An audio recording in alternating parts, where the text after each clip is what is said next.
ውድ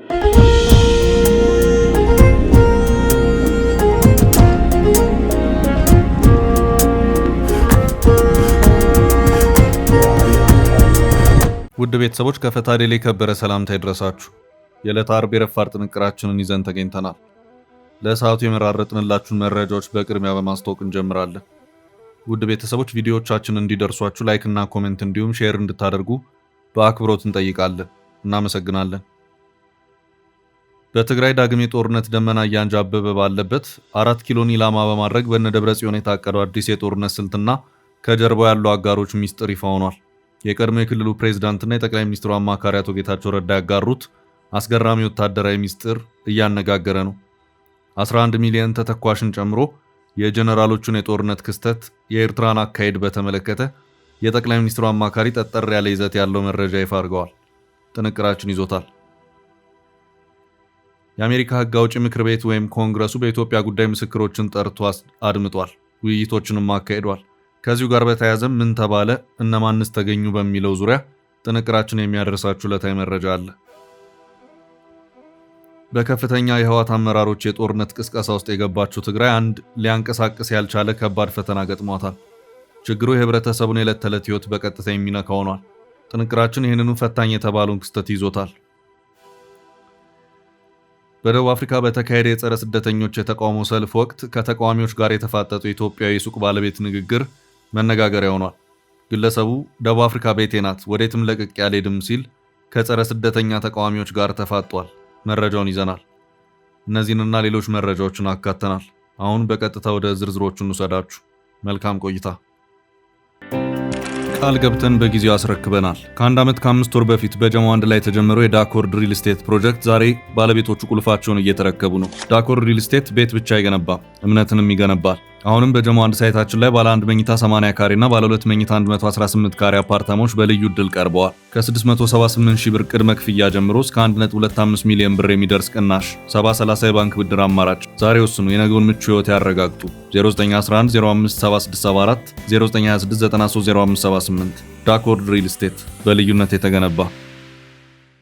ህወሓት መሲልካ ህወሓት ንምፍራስ ብዙሕ ነገር የተሰሪሕ ኢህአዴግ መሲልና ኢህአዴግ አፍሪስና ይሉ ብዕለ አሚኑ እንዲ አቢ። የአሜሪካ ኮንግረስ በኢትዮጵያ ጉዳይ። የአሜሪካ ሕግ አውጪ ምክር ቤት ወይም ኮንግረሱ ከሰሞኑ ከኢትዮጵያ ወቅታዊ ጉዳይ ጋር በተያያዘ ምስክርነቶችን የሰሙ መሆኑ ታወቀ። በአሜሪካ ኮንግረስ አንድ ጉዳይን በተመለከተ መረጃዎችን በግብዓትነት ለመሰብሰብ ምስክርነቶችን የመስማት ልምድ ያለው ነው። በኮንግረስ ውስጥ ያሉት ንዑስ ኮሚቴዎች ለውሳኔ የሚሆኗቸውን ግብዓቶች የሚያሰባስቡት እነሱ ቴስቲሞኒ በሚሉት ምስክርነት ነው። ምስክርነቱ በቃል የሚሰማ እንደዚሁም በጽሑፍም የሚቀርብ ነው። የሀገራትን ጉዳዮች የሚከታተለው የኮንግረሱ የውጭ ጉዳይ ኮሚቴ ንዑስ ክፍል ስለ አንድ ሀገር መረጃ ለማሰባሰብ ከተለያዩ ጉዳይ የሚመለከታቸዋል ካላቸው አካላት መረጃዎችን ይሰበስባል። እነዚህን አካላትን በጽሑፍ እንደዚሁም በቃል ምስክርነታቸውን እንዲሰጡ በማድረግ ያደምጣል። ከማድመጥ ባለፈም ውይይቶችን በማካሄድ ሰነዶችን ይሰንዳል። የውሳኔ ግብዓት እንዲሆኑም ለሚመለከተው አካል ያቀርባል። በዚሁ መሰረትም ከሰሞኑ የኮንግረሱ የውጭ ፖሊሲ ጉዳይ ባለሙያዎች ከኢትዮጵያ ጋር በተያያዘ ምስክርነቶችን የሰሙ መሆኑ ታውቋል። ይኸው ምስክርነት በምክር ቤቱ ሲሰጥም የተለያዩ ጉዳይ ይመለከተናል ያሉ አካላትና ግለሰቦች በምክር ቤቱ ተገኝተው የተከታተሉ መሆኑን የኢትዮጵያ አሜሪካውያን ሲቪል ድርጅቶች ሰብሳቢ የሆኑትን አቶ መስፍን መኮንን ዋቢ ያደረገው የዶቼ ቬሌ ዘገባ አመላክቷል። ምስክርነቶቹ በቃል የተደመጡ እንደዚሁም በጽሑፍም ጭምር የቀረቡ ናቸውም ተብሏል። በዋነኝነት በሀገሪቱ ካሉት ወቅታዊ ጉዳዮች ጋር በተያያዘ ምስክርነቶች መሰጠታቸው የተመለከተ ሲሆን ከዚያ በኋላም የኮንግረስ አባላቱ ከኢትዮጵያ ማህበረሰብ አባላት ጋር ውይይትን አድርገዋል ተብሏል። የዓለም አቀፍ የግጭትና የዲፕሎማሲ ተመራማሪ የሆኑት አቶ ነጋሊ መኳንንት ከተካሄደው ውይይት ጋር በተያያዘ ለዶቼ ቬሌ በሰጡት ማብራሪያቸው በተለያየ ምክንያት ተቀዛቅዞ ከቆየ በኋላ የአሜሪካ ሕግ አውጪ ምክር ቤት አባላት የኢትዮጵያን ነባራዊ ሁኔታ ለመገንዘብ ጉዳዩን ከሚከታተለው የኢትዮጵያ ማህበረሰብ አባላት ጋር ውይይት ማድረጋቸው ጥሩ ጅምር ነው ሲሉ ተናግረዋል። አቶ ነጋልኝ አክለውም ሰሞኑን ያየነው የምስክርነት ቃል የማዳመጥ ውይይት በተለይ ደግሞ ከተለያዩ የኢትዮጵያ አካባቢዎች ያሉ ሁኔታዎችን በማንሳት ውይይት ማድረጋቸው ኢትዮጵያ ውስጥ ያሉ ሁኔታዎችን የሚከታተሉ አክቲቪስቶችንም ጭምር አሳትፎ ማካሄዳቸው ጥሩ ጅምር ነው ሲሉ ተናግረዋል። አቶ ነጋ በዚሁ ማብራሪያቸው ኢትዮጵያ እንደ ሀገር ከአሜሪካ ጋር የቆየና ጠንካራ ግንኙነት ያላት ሀገር እንደመሆኗ መጠን አሜሪካ የቅርብ ክትትልና ድጋፍ ማድረግ ይጠበቅባታል ሲሉ የተናገሩ ሲሆን አሁን ኢትዮጵያ ውስጥ ያለው የፖለቲካ የዲሞክራሲና የሰብአዊ መብቶች አያያዝን በተመለከተ አሜሪካ እንደ አንድ የዓለማችን ታላቅ ሀገር ሁኔታዎቹን በቅርበት መከታተል አለባት ሲሉም አክለዋል። ውይይቱ የወቅቱን የትግራይ ጉዳይ እንደዚሁም በአማራና ኦሮሚያ ያሉትን ሁኔታዎችን በማስመልከት እንደተካሄደም ተሳታፊዎቹ ተናግረዋል።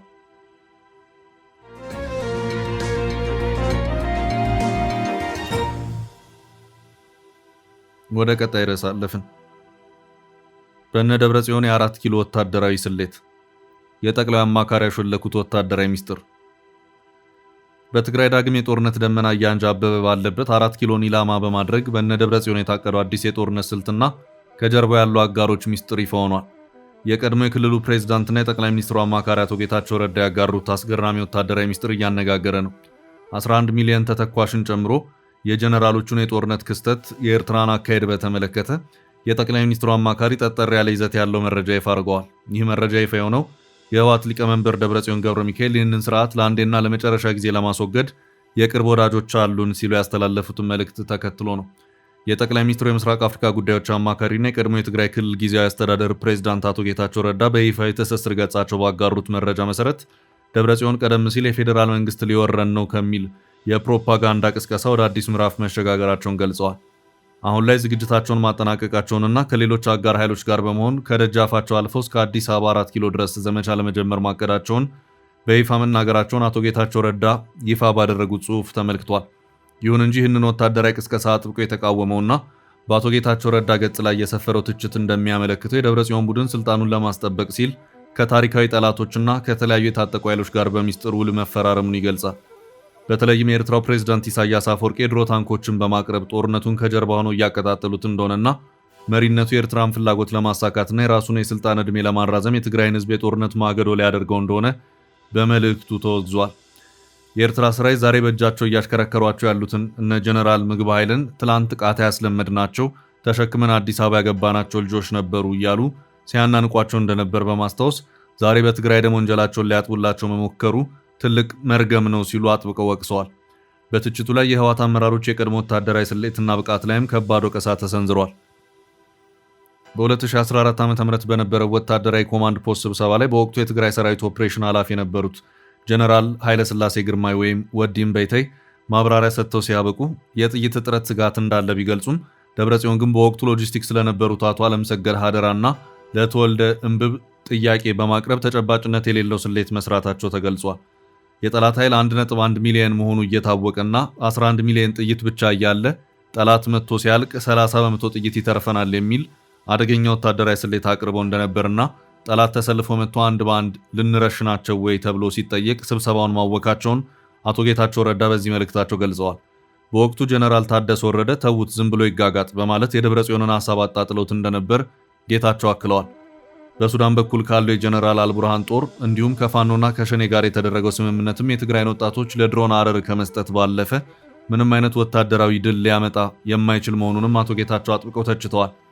የደብረጽዮን ወገን የሰራዊቱን መዋቅር ዳግም በማደራጀትና የተፈናቀሉ ወገኖችን እንመልሳለን የሚለውን ዓላማ ሽፋን በማድረግ እንቅስቃሴያቸውን ፍጹም ህጋዊና የትግራይን ህዝብ መብት ለማስከበር የሚደረግ ትግል እንደሆነ አድርገው እያቀረቡ ነው በማለትም አማካሪው ወቅሰዋል። አቶ ጌታቸው ረዳ በዚሁ መልእክት ማጠቃለያ ላይም በትግራይ ክልል አሁን እየታየ ያለው አዲስ ወታደራዊና የፖለቲካ ጥምረት ወይም ጽምዶ ኤርትራ ሊገጥማት የሚችለውን አደጋ ከድንበሩ አርቃ እንድትከላከል የሚያደርግ፣ የሱዳኑ ጀነራል አልቡርሃን ደግሞ በትግራይ ወጣቶች ደም የተጠናወተውን ስልጣናቸውን የሚያጸኑበት፣ ነገር ግን ትግራይን ዳግም በእሳት ውስጥ የሚከት አደገኛ መጋባት ነው ሲሉ ተችተዋል። ይህ አካሄድ ዓለም አቀፍ ረዳቶችን እነዚህማ ራሳቸውን መከራን ጠሪዎች ናቸው አሰኝቶ እጃቸውን እንዲሰበስቡ የሚያደርግ መሰሪ አካሄድ በመሆኑ ጥያቄው ህዝባችን ይጥፋ ወይስ እነዚህ ግብረ እኩያን የሚል እንደሆነና ህዝቡ ይህንን ቡድን ከጫንቃው ላይ ሊያወርደው እንደሚገባ በአጽንኦት አሳስበዋል።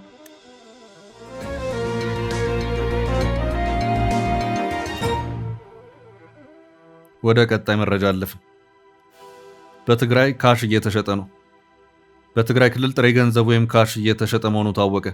የካሽ ሽያጩም ከተፈጠረው የጥሬ ገንዘብ ወይም ካሽ እጥረት ጋር በተያያዘ መሆኑ ታውቋል። እንደ ዋዜማ ዘገባ ከሆነ በአሁኑ ሰዓት በትግራይ ጥሬ ገንዘቡ እየተሸጠ የሚገኘው እስከ 25 በመቶ የገንዘቡ ኮሚሽን ድረስ ባለ ግብይት ነው። ከሰሞኑ የህወሓት አመራሮች ጦርነት ልንከፍት ነው በማለት በየስብሰባው በይፋ መናገራቸውና ጦርነት እወጃ የሚመስልን ተከታታይነት ያለው ተመሳሳይ መልእክትን ማስተላለፋቸው የክልሉን ውጥረት በከፍተኛ ደረጃ እንዳናረው ይነገራል። በ2013 ዓ.ም ከፈነዳው ጦርነት ጋር በተያያዘ የትግራይ ህዝብ በሁለት ዓመታቱ ጦርነት በኢኮኖሚም እንደዚሁም በዘርፈ ብዙ ማህበራዊ ቀውስ ውስጥ ማለፍ ግድ ያለው ሲሆን ለችግሩ መፍትሄ ይሆናል የተባለው የፕሪቶሪያው ስምምነት መፈረም ለክልሉ ህዝብ ፎይታን የሰጠበት ሁኔታ ተፈጥሮ ነበር። ሆኖም የፕሪቶሪያው ስምምነት ተፈጻሚ ሊሆን ባለመቻሉ ቀሪ አድርገነዋል በሚል በህወሓት በኩል መነገሩ ብሎም በፌዴራል መንግስቱ በኩል ለአንድ ዓመት ያህል የስልጣን ጊዜያቸው የተራዘመውን ጀነራል ታደሰን ገለል አድርጎ በደብረጽዮን የሚመራን መንግስት ማቋቋሙ ውጥረቱን ያናረው መሆኑ ይነገራል። ከዚህ ባለፈም ባለፉት ቀናት የሚታዩት የህወሓት አመራሮች ህብረተሰቡን በመሰብሰብ መፍትሄው ጦርነት ብቻ ሆኖ አግኝተነዋል፣ ዝግጅቶቻችንን አጠናቀናል የሚሉ ቅስቀሳዎች ህብረተሰቡን ከፍ ያለ የሌላ ጦርነት ስጋት ውስጥ የከተቱት መሆኑም እየተነገረ ነው። በዚህም ያለፉት የጦርነት ዓመታት ችግሮች እንዳይደገሙ በቤተሰብና በግለሰብ ደረጃ ራስን በማዘጋጀቱ ውስጥ ካሽ መያዝን አንዱ የዚሁ ማህበረሰባዊ ዝግጅት አካል እየተደረገ መሆኑም ታውቋል። እንደ ዋዜማ ዘገባ ከሆነ በአሁኑ ሰዓትም ህብረተሰቡ ያለውን ካሽ ከባንክ እያወጣ መያዝን መርጧል። በህወሓትና በፌዴራል መንግስት መካከል የተፈጠረውን ውጥረት ተከትሎ የትግራይ ክልል የድጎማ በጀት አለመለቀቁም አንዱ የካሽ እጥረት ምክንያትም ነው እየተባለም ይገኛል። ከዚሁ ጋር በተያያዘም በክልሉ ከቅርብ ጊዜ ወዲህም ጥሬ ብርን በኮሚሽን መሸጥ በስፋት እየተከናወነ የሚገኝ መሆኑን ያመለከተው ዘገባው ይህም የነዋሪዎችን እንቅስቃሴ በ2013 ጦርነት ወቅት ወደ ነበረ ሁኔታ መልሶታል ሲልም አስታውቋል። ከጥቅምት ወር 2018 ዓ.ም ጀምሮ ከፌዴራል መንግስት የሚላከው የድጎማ በጀት መቋረጥ እንዲሁም በክልሉ ፖለቲካዊና ወታደራዊ አመራሮች መካከል የተፈጠረው ውስጣዊ ክፍፍልና የግጭት ድባብ ተዳምሮ ባንኮች ለጥሬ ገንዘብ እጥረት እንዲዳረጉ ምክንያት መሆኑን ያመለከተው ዘገባው ብዙዎች በ2013 ጦርነት ወቅት ያጋጠመው አይነት ሁኔታ ሊፈጠር ይችላል በሚል ስጋት በባንኮች ያስቀመጡትን ገንዘብ በብዛት ያወጡ መሆኑንም አክሏል። እንዲያም ሆኖ ከሰሞኑ የህወሓት አመራሮች በበርካታ መድረኮች በነበራቸው ቅስቀሳ ህብረተሰቡ ለሰራዊቱ ስንቅ ማዘጋጀት አለበት በማለትም መልእክትን ሲያስተላልፉ ተደምጠዋል። በአሁኑ ሰዓት ጥሬ ገንዘብን በተጨማሪ ካሽ መግዛት ግድ ያለውም በክልሉ የሚገኙ ባንኮች ደንበኞቻቸው የሚፈልጉትን ያህል ገንዘብ መስጠት ባለመቻላቸው ነው ተብሏል። በዚህም ነዋሪዎች ለዕለት ተዕለት እንቅስቃሴ የሚሆን ጥሬ ገንዘብ ለማግኘት ተጨማሪ ክፍያዎችን በመክፈል ጥሬ ገንዘብን ማግኘት ግድ እያላቸው መሆኑ ታውቋል። ጥሬው ገንዘብም በግዢ የሚገኘው ከአጎራባች ክልሎች ማለትም ከአማራ ክልልና አፋር ክልል መሆኑንም ዘገባው አክሎ አመላክቷል። ለዚህም የሚከፈለው ኮሚሽን ከ5 በመቶ እስከ 25 በመቶ ድረስ እንደሆነም ታውቋል። ዘገባው የኮሚሽን ሽያጩ የሚከናወነው በጥሬ ገንዘብ አዘዋሪዎች በኩል ሲሆን ጥሬ ብር የሚፈልጉ አካላት በባንክ ሂሳብ ወይም በሞባይል ባንኪንግ ከ5 እስከ 25 በመቶ የሚደርሰው የኮሚሽን ክፍያ ጨምሮ በመላክ ጥሬ ገንዘብ ይረከባሉም ሲል አስታውቋል። የጥሬ ገንዘብ አዘዋሪዎች የሚጠይቁት የኮሚሽን መጠን እንደየአካባቢውና እንደሚፈለገው የብር መጠን ልዩነት አለውም ተብሏል። በክልሉ የሚገኙ ባንኮች ለአንድ ደንበኛ በቀን የሚሰጡትን የጥሬ ገንዘብ መጠን በከፍተኛ ሁኔታ የገደቡ መሆኑም ታውቋል። ዘገባው በአሁኑ ሰዓት የጥሬ ገንዘብ እጥረቱ እንደ መቀሌና አዲግራት ባሉ የክልል ከተሞች ተባብሶ የሚታይ መሆኑን ያመለከተ ሲሆን ባንኮቹም ጥሬ ገንዘብ የለንም በማለት ደንበኞቻቸውን የሚመልሱበት ጊዜ ይበዛል ተብሏል። የካሽ እጥረቱ በአንጻራዊነት ከከተማ ወደ ከተማ ወይም እንደየአካባቢ ይለያያል ተብሏል።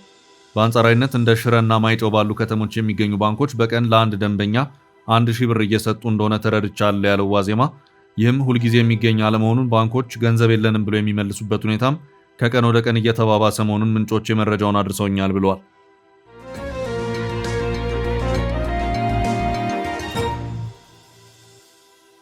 በቀጣይ ርዕስ ግብፅን ያስቆጣው የእስራኤል የግድቡ ድጋፍ። ግብፅ በአሜሪካ ተወደሰች።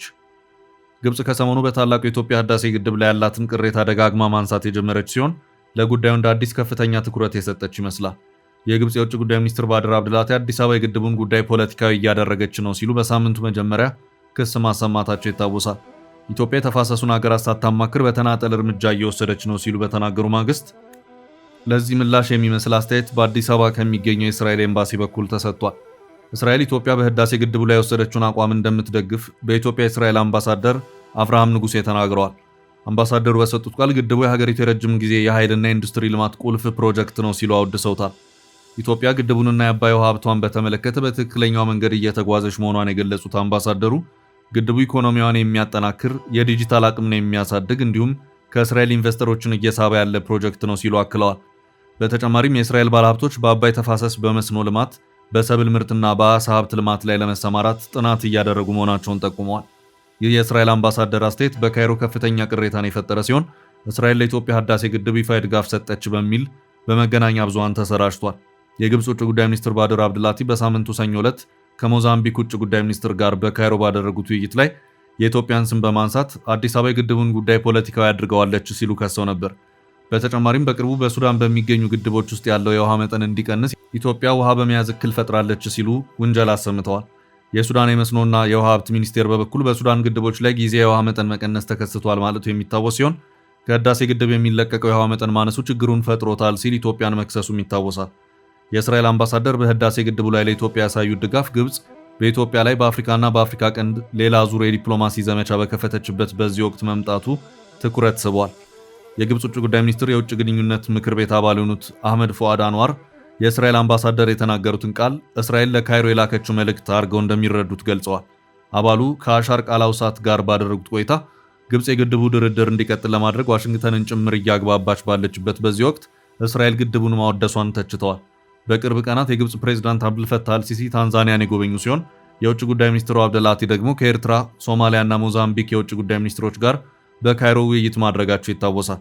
በተያያዘ መረጃ የአሜሪካ ስቴት ዲፓርትመንት ሴክሬታሪ ማርክ ሩቢዮ ዋሽንግተን ለግብጽ ያላትን አድናቆት ገልጸዋል። ግብጽ በመካከለኛው ምስራቅና በአፍሪካ ሰላምና ደህንነት እንዲሁም ብልጽግና ለማምጣት የምታደርገውን ጥረት አሜሪካ ታደንቃለች ሲሉ ተሰምተዋል። ሩቢዮ ይህንን ያሉት ትላንት ጁላይ 23 በተከበረው የግብጽ ብሔራዊ ቀንን አስመልክተው ነው። ግብጾችን እንኳን ለ74ኛው ብሔራዊ ቀን አደረሳችሁ ብለዋቸዋል።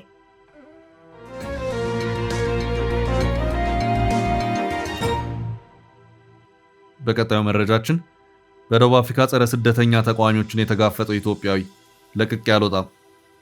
በደቡብ አፍሪካ በተካሄደ የጸረ ስደተኞች የተቃውሞ ሰልፍ ወቅት ከተቃዋሚዎች ጋር የተፋጠጠው ኢትዮጵያዊ የሱቅ ባለቤት ንግግር መነጋገሪያ ሆኗል። በደቡብ አፍሪካ ጋውቴንግ ግዛት በኩርሁሌኒ ሜትሮፖሊታን ማዘጋጃ ቤት ስር በምትገኘው ቤኖኒ ከተማ ቺፍ አልበርት ሉቱሊ በተባለች መንደር የሚገኝ አንድ ኢትዮጵያዊ የሱቅ ባለቤት ከጸረ ስደተኛ ተቃዋሚዎች ጋር የተፋጠጠበት ክስተት ታይቷል። ግለሰቡ ደቡብ አፍሪካ ቤቴ ናት፣ ወዴትም ለቅቄ አልሄድም ሲል ለተቃዋሚዎቹ በድፍረት ምላሽ ሰጥቷል። ክስተቱ ትላንት ሐሙስ ዕለት የተፈጠረ ሲሆን በሳምንቱ መጨረሻ በተካሄደው የተቃውሞ ሰልፍ ወቅት የተከሰተ ነው። ፖሊስ ህገወጥ ስደተኞችን ለማስወጣት ዳተኛ ሆኗል ያሉ በርካታ ሰልፈኞች ተስፋ በመቁረጥ ሰልፉን ያቋረጡ ሲሆን የተቀሩት ደግሞ ዱላና ባህላዊ ጦር መሳሪያ በመያዝ ስደተኞች በሚገኙባቸው አካባቢዎች በመሄድ አገሪቱን ለቀው እንዲወጡ ሲጠይቁ ነበር። በመንደሩ የሱቅ ባለቤት የሆነው ኢትዮጵያዊ ስሙ እንዳይጠቀስ ጠይቆ ለጋዜጠኞች እንደገለጸው ከተቃዋሚዎቹ ጋር ስለተፋጠጠበት ሁኔታ አስረድቷል። ግለሰቡ በደቡብ አፍሪካ የመቆየትና የመኖር ህጋዊ መብት እንዳለው ለተቃዋሚዎቹ የገለጸ ሲሆን ስደተኛ ነኝ፣ በስደተኝነት መብቶች አሉኝ፣ ህጋዊ ፍቃድና ሰነዶች አሉኝ ሲል በቁጣና በስድብ ሲያፋጥጡት ለነበሩት ተቃዋሚዎች ምላሽ ሰጥቷል። ተቃዋሚዎቹ መብት ያለ በሀገር ነው፣ ወደ ሀገር ሂድ ያሉ ሲሆን ግለሰቡ ግን ስደተኛ በመሆኔ አሁን ሀገር የለኝም ሲል መልሶላቸዋል። በተጨማሪም የደቡብ አፍሪካን ህግ እንዲያነቡ የጠየቃቸው ሲሆን በህጉ መሰረት ማንንም ተራ ሲቪል ዜጋ የመታወቂያም ሆነ የህጋዊ ሰነድ ምርመራ የማድረግ መብት እንደሌለው ገልጾላቸዋል። ተቃዋሚዎቹ የስደተኛ ፍቃድ ቢኖረውም በአካባቢው ማህበረሰብ ውስጥ የንግድ ስራ የመስራት መብት እንደሌለውና ማህበረሰቡ ይህንን እንደሚቃወም ሲነግሩት ግለሰቡ እንደ ስደተኛ የመስራትና የመኖር ህጋዊ መብት ህጉ ሰጥቶኛል፣ ባልሰራ ማን ያበላኛል፣ የምሰራው ለመመገብ ነው ሲል በመሞገት ተቃዋሚዎቹን ተጋፍጧል። በደቡብ አፍሪካ ውስጥ ለ16 ዓመታት መኖሩን የገለጸው ይህ ግለሰብ ቤቴ እዚህ ነው፣ ወዴትም አልሄድም ሲል ለተቃዋሚዎቹ ምላሽ ሰጥቷል። በትላንትናው ዕለት ሱቁን መዝጋቱን ለዜና ምንጩ የገለጸው ግለሰቡ ለጥቃት እንዳይጋለጥ በመስጋትና የተቃውሞ ሰልፉን በመሸሽ ሱቁን ዘግቶ ማደሩን የደቡብ አፍሪካው ኒውስ 24 ዘግቧል።